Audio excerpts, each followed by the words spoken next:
Durante uma entrevista coletiva hoje no Rio, o ex-presidente Lula afirmou que disputa com Bolsonaro os votos de abstenção e disse estar certo de que sairá vitorioso das eleições. Eu acho que a pesquisa serve apenas para nos alertar. Falta pouco mais de uma semana para a campanha.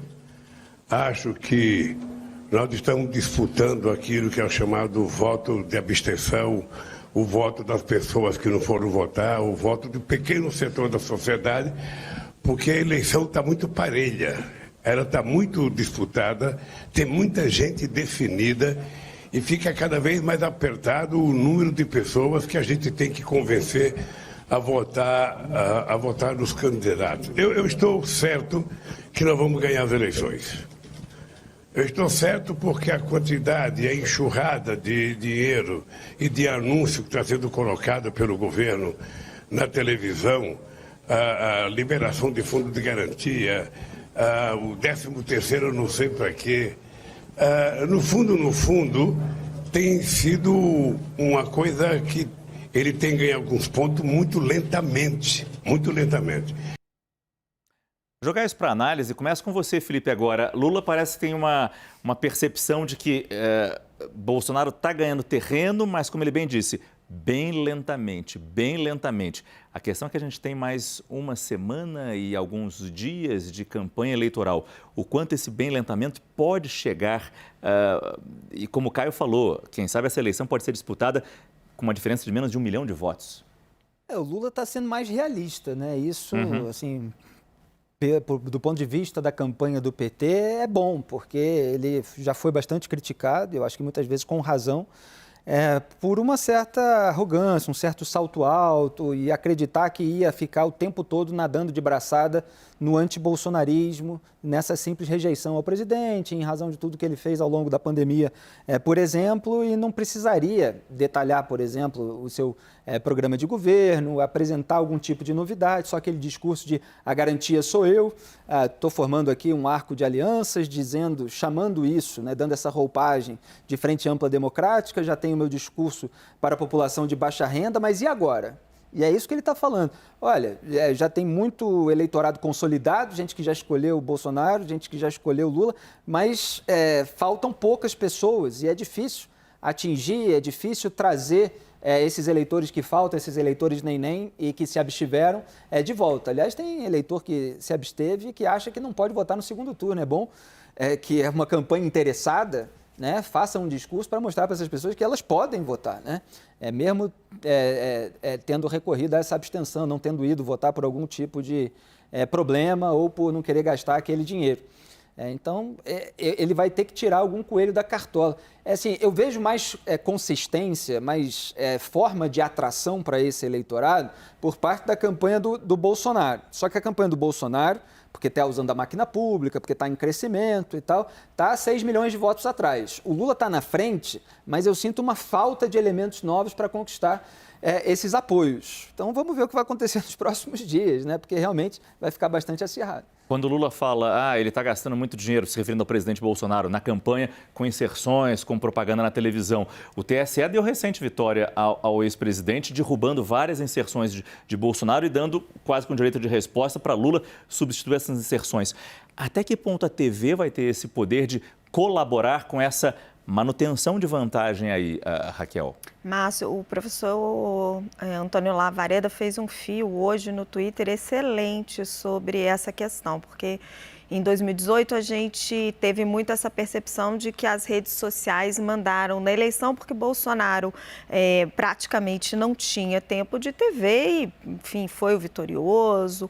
Só que sempre tem essa ponderação de que por conta do episódio lamentável da facada, ele ganhou muita exposição espontânea. E aí o professor Antônio Lavareda, ele pondera que, na opinião dele, e eu já ouvi outros especialistas falando nisso, a TV vai ter, sim, um papel muito importante, principalmente na definição desse eleitor de 2 a 5 salários mínimos, que é o eleitor que se identifica como aquele que está mais em dúvida que seria o eleitor mais volátil, que é esse eleitor que Jair Bolsonaro e Luiz Inácio Lula da Silva estão buscando.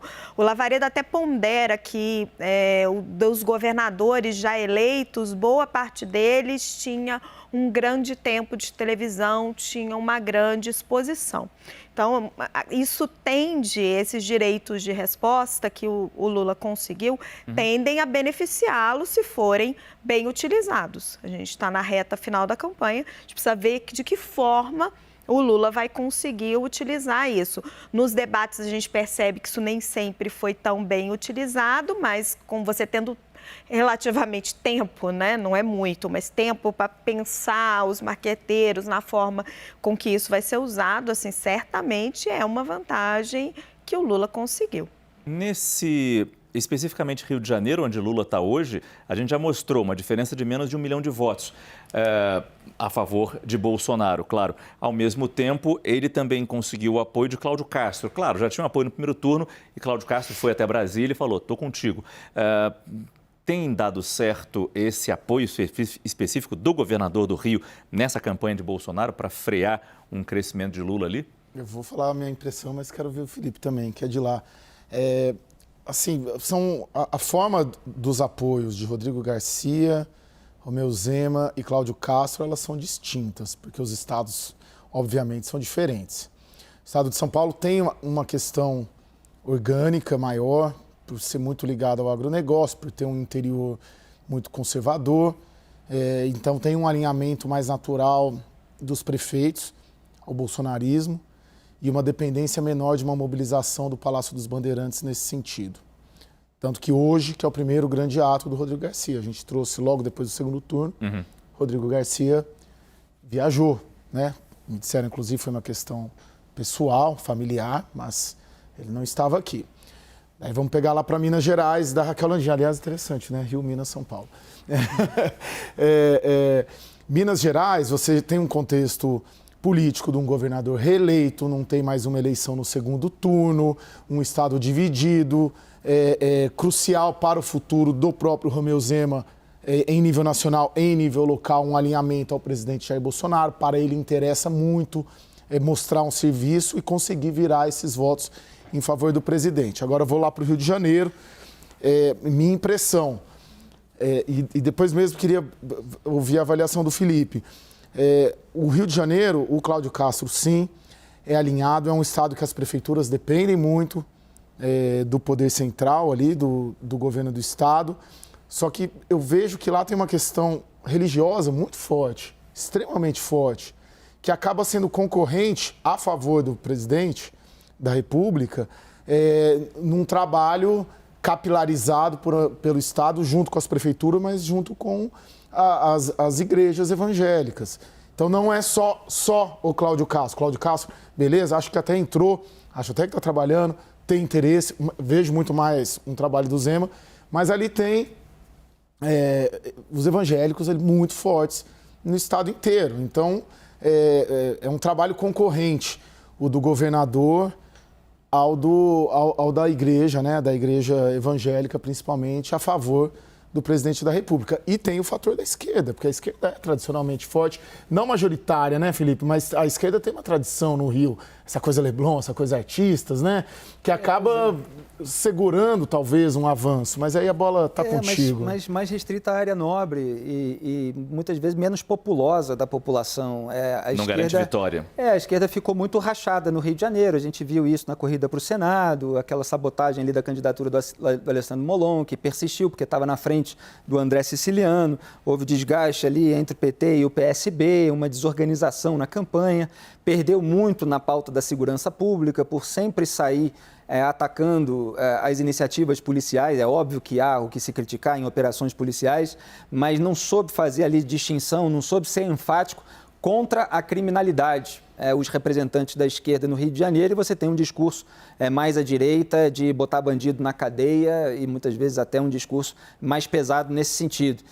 E você tem essa presença que o Caio bem apontou da população evangélica, que sempre foi um bloqueio para o sucesso eleitoral do Marcelo Freixo em eleição majoritária. Ele conseguiu, muitas vezes, ser eleito deputado estadual, ser eleito deputado federal, mas ele perdeu todas, né? Prefeitura, governo, e agora acabou de perder de novo a eleição para o Cláudio Castro. E o Lula, como mostrou o nosso repórter, está indo ali, não à toa, em Padre Miguel, que é uma área de classe média baixa, famosa no Brasil em razão da escola de samba, Mocidade Independente de Padre Miguel. Quem vai ali da elite, né, para Angra dos Reis, pela Avenida Brasil, que corta Padre Miguel, vê a escola, mas tem um eleitorado ali que o Lula pode atingir com o discurso que ele tem para a camada mais pobre da população, tentando atrair um pouco mais da classe média, que essa faixa de renda que está em disputa entre os dois. E qual o tamanho do problema ou da vantagem, vamos ser bem sinceros aqui, do fato de Lula amanhã, por exemplo, já ter dito: não irei ao debate da CNN no nosso pool de notícias, junto com o SBT e mais uma série de veículos de comunicação, maior pool. E o Lula já falou: não irei. Vou permanecer na minha campanha, se não me engano, ele vai estar em Minas Gerais amanhã. Vai estar em Minas. Claro, a gente sabe a importância de Minas. A gente está discutindo o tempo todo aqui Romeu Zema e o peso dele de atrair prefeitos para o lado de Jair Bolsonaro. E, ao mesmo tempo, a gente vai ter Jair Bolsonaro, as regras do debate prevêem isso, se Lula não aparecer, Jair Bolsonaro já confirmou, ele terá todo o tempo do debate para ser entrevistado pelos jornalistas que vão fazer perguntas a ele. Como é que a gente coloca isso na balança neste momento, Raquel? Márcio, é uma decisão dentro da campanha. Quando você conversa com eles, e aí vou passar a avaliação deles, não é a minha. Sim. É de que a audiência é relativamente baixa, não é um debate de audiência alta, como acaba sendo o último debate da campanha. Ainda tem um tempo, você evita escorregões e o Lula está privilegiando muito esta campanha de rua. Hoje o PT tem duas prioridades fortíssimas dentro da campanha: rua, contato com as pessoas e com as lideranças e com os prefeitos e com quem trabalhando, e combate à fake news. São as duas coisas onde eles estão extremamente focados, e aqui no Sudeste a ideia é não ir mais para lugar nenhum, trabalhar essas três frentes. E é um risco, eles sabem que é um risco. E o que eu ouvi nós vamos correr esse risco, do mesmo jeito que eles correram no primeiro turno. No primeiro turno, eles estavam numa posição mais confortável, porque as pesquisas apontavam uma vantagem grande para o Lula. E sempre quem está na frente não quer escorregar, não quer ser atacado. A gente vê o Tarcísio, né, tá pulando todos os debates, vai só no da Globo. Agora, a vantagem dele não está tão grande assim. Então, eles estão assumindo esse risco com base nesse raciocínio que eu te falei, de que vai gerar mais votos, esse engajamento de rua, do que a audiência do debate na sexta-noite. Por isso que eu pergunto, no momento, neste momento de campanha, terá sido acertada essa decisão? E não é só no debate do SBT, CNN, mas também no próximo domingo vai ter outro debate. Ele já teria dito que não vai, e seria mais uma entrevista exclusiva com o candidato que estiver lá. Jair Bolsonaro já teria confirmado presença também. Márcio, tudo que as duas campanhas estão fazendo, pensando, e as estratégias, a gente pode esperar que no dia seguinte ao segundo turno vai ter uma lavação de roupa suja. A gente não sabe em qual.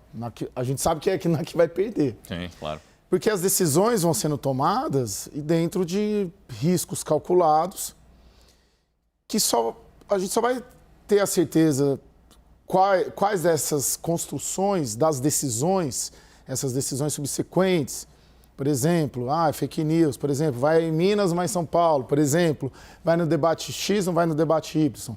É só no domingo do segundo turno. A gente não consegue medir, a gente consegue medir pelas pesquisas, pelos trackings, e as pesquisas, o que elas têm dito? Um acirramento da disputa. Então, em princípio, a campanha do presidente da República tem se tornado cada vez mais competitiva. Muito embora haja uma margem de segurança para o ex-presidente Lula. Mas a animação a gente sente muito mais, eu pelo menos, na campanha governista do que na campanha da oposição. A gente até brinca, né, nos grupos, os tweets do Ciro Nogueira, uma provocação diária do tal do tic-tac, tic-tac. E o sujeito tem que estar com muita segurança para tenho pra ir uma assim. percepção de que a campanha do Lula vai estar ganhando mais Sim. força. Ela começou o segundo turno muito abatida ali pela vitória que não veio, mas que está com mais tração. Hoje eu conversei lá e eu senti eles apreensivos, mas não desmotivados, assim, sabe? São todos ali, eu já falei isso algumas vezes, não sei se aqui no Arena ou nos outros programas. A coordenação, as duas coordenações é gente muito experimentada na política, não é... E eu não senti em momento algum, a hora que você conversa na real mesmo, salto alto, mesmo no petismo, na coordenação, estou falando. Os caras ali mais bobo tem 500 mil votos, é gente experimentada. É um Valdemar da Costa Neto, é o Edinho Silva, o Wellington Dias, não é gente, não tem bobo ali, né? Nos dois lados. Então, eles estão apreensivos, mas para te responder, a gente só vai saber se essas estratégias são acertadas ou não, e é um bolo, é um conjunto, e nós temos que ligar umas às outras, as 4 semanas de segundo turno. Vai ser no dia seguinte, é a hora que abrir a urna. Não dá para saber antes. É isso. É a prioridade a campanha de rua que Lula daria nesse momento. E daí abrindo mão da participação de debates e dando a oportunidade para Bolsonaro falar durante 1 hora e meia. O debate começa às 9h30 da noite, sexta-feira, amanhã, na tela aqui da CNN Brasil e nas nossas plataformas digitais. Te pergunto também, Felipe, só para você ter também esse apanhado. Nem é tão tarde assim, o do debate para governo do Estado, aqui em São Paulo, foi às 10h30 da noite. Esse vai começar às 9h30 da noite. Te pergunto o impacto que pode ter na campanha o fato de Lula não ir no nosso debate e também no de domingo. Olha, ele já não foi no primeiro turno, né, nesse segundo debate,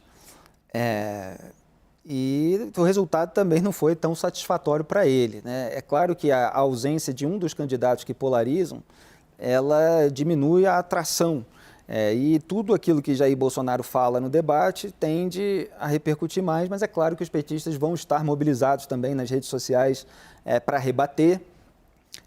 De modo que, assim, depende do desempenho do Jair Bolsonaro também. Ele muitas vezes fala alguma coisa grave e joga contra si próprio, né? Não falta o discurso de que Jair Bolsonaro é o maior opositor de si mesmo.